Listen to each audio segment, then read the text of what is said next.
Gimana ada orang puasa tidak makan, tidak minum, tapi berani mengejek temannya, berani mengejek sahabatnya, berani menyakiti tetangganya saat berpuasa. Itu kan berani banget itu, gitu. Nggak ada. Jadi la'alakum ternyata takutnya itu nggak ada. Jadi kalau ini tidak diperoleh, gitu ya, tidak diperoleh ngapain puasa, gitu. Assalamualaikum, selamat datang di channel Keluarga 537. Assalamualaikum warahmatullahi wabarakatuh. Alhamdulillah, nasta'inuhu wa nastaghfiruh wa na'udzu billahi min syururi anfusina wa min sayyiati a'malina. May yahdihillahu fala mudilla lahu wa may yudlilhu fala hadiyalah. Asyhadu an la ilaha illallah wahdahu la syarika lah wa asyhadu anna Muhammadan abduhu wa rasuluhu la nabiyya ba'dah. Sekarang saya mencoba untuk berbicara tentang puasa. Puasa ini ibadah yang berbeda dengan ibadah-ibadah lainnya, dan termasuk bagian dari ibadah mahdoh, ibadah murni. Ibadah murni itu kayak misalnya yang kelompok pertama itu berupa bacaan-bacaan, ya, kayak zikir, sholat, baca Quran, sebagainya. Tapi puasa ini termasuk ibadah jenis tirakat, gitu ya, kalau dalam bahasa kita itu. Ini kayak tahanus, kayak bertapa, kayak itu tuh. Atau kayak misalnya ibadah puasa dari bicara, gitu. Maka puasa ini termasuk jenis ibadah tirakat. Karena itu kalau kita menyimak apa sih sebetulnya dibalik rahasia dibalik Allah mewajibkan kita berpuasa. Kita lihat seruan Allah yang paling populer kita dengar, dan ini ada di surat Al-Baqarah, ya. Kutiba ya ayyuhalladzina amanu, wahai orang-orang yang beriman, kutiba alaikumusyamu kama kutiba alal ladzina min qablikum. Diwajibkan atas kamu seperti halnya juga telah diwajibkan kepada orang-orang sebelum kamu. Artinya kewajiban sholat ini tidak hanya terjadi pada umat Nabi Muhammad, tetapi umat-umat lain sebelum Nabi Muhammad pun punya kewajiban berpuasa, ya. Nah, ditutup ayat ini di situ rahasianya, la'allakum tattaqun. Mudah-mudahan, semoga kamu dengan puasa itu tattaqun, jadi bertakwa. Ya, saya gunakan dulu term bertakwa, karma bertakwa, istilah bertakwa. Bertakwa itu apa sih sebetulnya? Takwa itu ya, kalau makna yang lebih populer takut, ya. La'allakum tattaqun itu mudah-mudahan kamu takut, gitu ya. Bisa juga maknanya adalah hati-hati, waspada, tidak sembarangan, jadi pribadi yang sangat hati-hati. Atau dalam bahasa agama itu kemudian disebut warok, gitu. Jadi orang berpuasa itu sebetulnya diharapkan oleh Allah menjadi orang yang takut untuk melakukan perbuatan yang bisa dimarahi oleh Allah.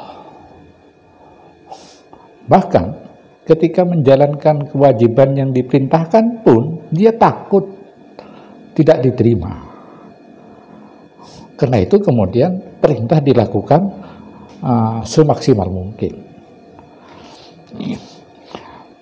Ya, juga berarti diharapkan juga orang berpuasa itu hasilnya akan menghasilkan orang yang sangat hati-hati. Hati-hati misalnya sampai mau makan pun bukan cuma soal apakah yang mau dimakan itu halal atau haram, bukan cuma soal bagaimana proses makannya benar atau tidak secara agama, tapi yang lebih dia hati-hati itu adalah takut dalam makan itu, walaupun sudah mungkin bahannya diperoleh dengan cara halal, yang dimakan juga sudah halal gitu, tapi takut ada sesuatu yang salah ketika melaksanakan makan itu, maka dia sangat hati-hati makan itu, ya, makan itu. Kenapa? Karena takut mengundang marah Tuhan. Sampai pada seperti itu. Itu namanya orang hati-hati, ya, orang hati-hati. Kenapa? Kehati-hatian ini, ketakwaan itu alamatnya kepada Allah, ya, bukan kepada. Nih. Lalu yang beralamat kepada Allah, Allah itu sangat mengetahui kita, gitu. Tidak ada yang bisa dirahasiakan dari kita, ya. Tidak ada sesuatu yang bisa dirahasiakan. Nah, apa dari kita itu kepada Allah, tidak ada. Semuanya tersingkap oleh Allah, sampai bisikan hati Allah tahu, gitu ya. Allah tahu. Karena itu dalam persoalan kayak contoh tadi makan, gitu, yang dipersoalkan sekali lagi bukan cuma bagaimana memperoleh rezekinya agar halal, tapi juga bagaimana menggunakan rezeki itu tidak mengandung marah Tuhan, ya, tidak mengandung marah Allah. Itu yang diharapkan. Karena itu maka pelaksanaan puasa memang sangat unik, gitu. Artinya bagi kita, orang mau puasa mau tidak puasa itu orang lain tidak tahu. Mau kita bilang puasa padahal sebetulnya tidak, gitu, orang lain tidak tahu. Ya, Anda mau ngering-ngeringkan bibir, atau yang tahu pasti itu cuma Allah. Jadi kalau Anda berani berjujur pada Allah, wah Anda memang puasa, ya, puasa dalam arti yang sesungguhnya, maka barulah kemudian puasa Anda bisa dianggap sah. Karena itu kemudian makna puasa di sini bukan cuma menahan diri dari makan dan minum, ya, ini makan dan minum, tetapi juga berpuasa bicara.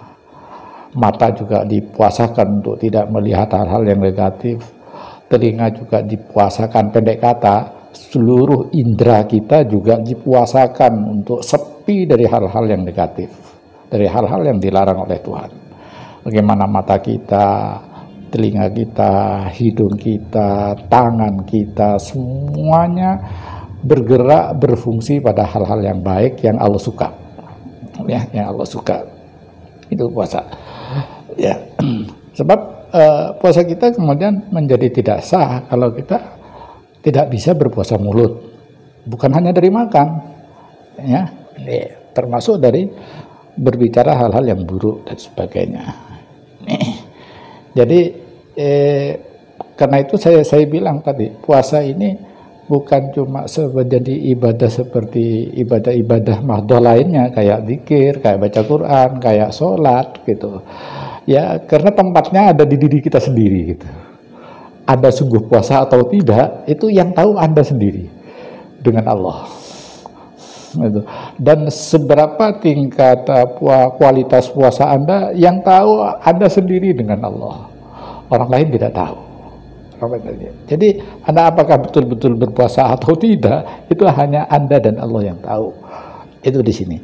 Nah, karena itu latihan pendidikan kehati-hatian seperti ini untuk meraih senang Allah pada kita, untuk mencegah agar jangan ada marah Allah pada kita, gitu ya, pada kita. Dan sikap seperti ini sebetulnya yang ingin dilahirkan dengan latihan ibadah puasa itu. Karena itu sekali lagi Allah setelah memberikan kewajiban itu menutupnya dengan kata-kata la'allakum tattaqun. Ya, semoga kalian, ya, semoga barangkali dengan puasa itu, gitu Ya, la'allakum tattaqun. Barangkali dengan puasa itu Anda mulai lebih berhati-hati pada Allah, lebih takut pada Allah, lebih waspada pada Allah dalam semua yang Anda lakukan, baik yang dilakukan fisik Anda yang berupa indera itu, ataupun yang dipikirkan Anda di kepala Anda, atau yang dirasakan Anda di diri Anda yang bersifat psikologis gitu, ya. Atau termasuk juga ibadah-ibadah yang dilakukan pada saat puasa kayak baca Quran dan sebagainya yang menjadi konsumsi roh gitu, atau hati kita, suara-suara hati kita itu semuanya diwaspadai untuk tetap berpuasa. Jangan sampai bisa menyebabkan puasa kita batal. Karena itu kemudian dalam banyak uraian misalnya ada tingkatan puasa gitu ya. Tingkatan puasa yang pertama itu cuma puasa dari makan dan minum, tingkatan kedua, ketiga. Kalau bagi saya enggak, itu bukan tingkatan gitu ya. Tapi itu cermin dari sebuah kualitas puasa gitu. Yang pasti kalau puasa tidak meliputi semua 3 tingkatan itu, seperti yang seringkali kita dengar tentang tingkatan puasa itu, ya tidak sah gitu. Ya nggak sah gitu. Ya validitasnya tidak memenuhi syarat untuk bisa memenuhi la'allakum tattaqun gitu. Gimana ada orang puasa tidak makan, tidak minum, tapi berani mengejek temannya, berani mengejek sahabatnya, berani menyakiti tetangganya saat berpuasa. Itu kan berani banget itu gitu. Enggak ada. Jadi la'allakum tattaqunnya itu enggak ada. Jadi kalau ini tidak diperoleh gitu ya, tidak diperoleh, ngapain puasa gitu. Ya, ngapain puasa itu. Jadi prinsipnya di sini. Jadi dengan berpuasa kita memperoleh kepribadian baik secara kepribadian yang berupa kekuatan indrawi, jiwa, roh, hati kita, semuanya tiba-tiba menjadi pribadi yang sangat berhati-hati, sangat takut kepada Allah. Itu. Jadi yang ditakuti apa? Bukan cuma takut dimarahi, takut tidak disenangi. Kalau dalam bahasa tasawufnya, takut tidak dicintai. Kenapa? Karena kalau tidak disenangi oleh Allah itu hancurlah semua hidup ini. Kita butuh sayang Allah, kita butuh cinta Allah pada kita. Kita butuh menjadi hamba-hamba yang disenangi oleh Allah. Bukan hanya butuh ampunan. Artinya ampunan itu kan cuma ya sudah saya ampuni kesalahan kamu, tapi tidak dikasihani gitu. Ya hidup ini kemudian menjadi tidak nyaman, menjadi tidak nikmat.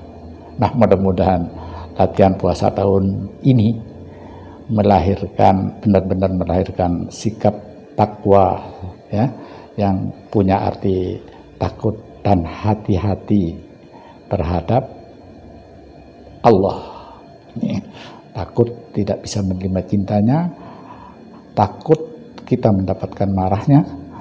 Ya, hati-hati dalam semua perbuatan kita, bukan saja perbuatan-perbuatan yang menampak seperti yang dilakukan oleh kekuatan-kekuatan indrawi, tapi juga yang tidak nampak seperti yang dilakukan oleh jiwa kita, dilakukan oleh roh kita, dilakukan oleh hati kita. Mudah-mudahan Allah mengaruniai kita semua hikmah yang luar biasa ini. Bagi orang yang tidak mengerti dunia spiritual, dianggap pribadi takwa itu sesuatu yang tidak menarik gitu. Di tengah orang sangat materialis kayak sekarang, padahal itu adalah karunia agung. Ya, karunia agung, dan tidak sembarang orang mendapatkan karunia seperti itu. Demikianlah. Wassalamualaikum warahmatullahi wabarakatuh. Terima kasih sudah menonton video ini. Jangan lupa subscribe, share, like, dan komen.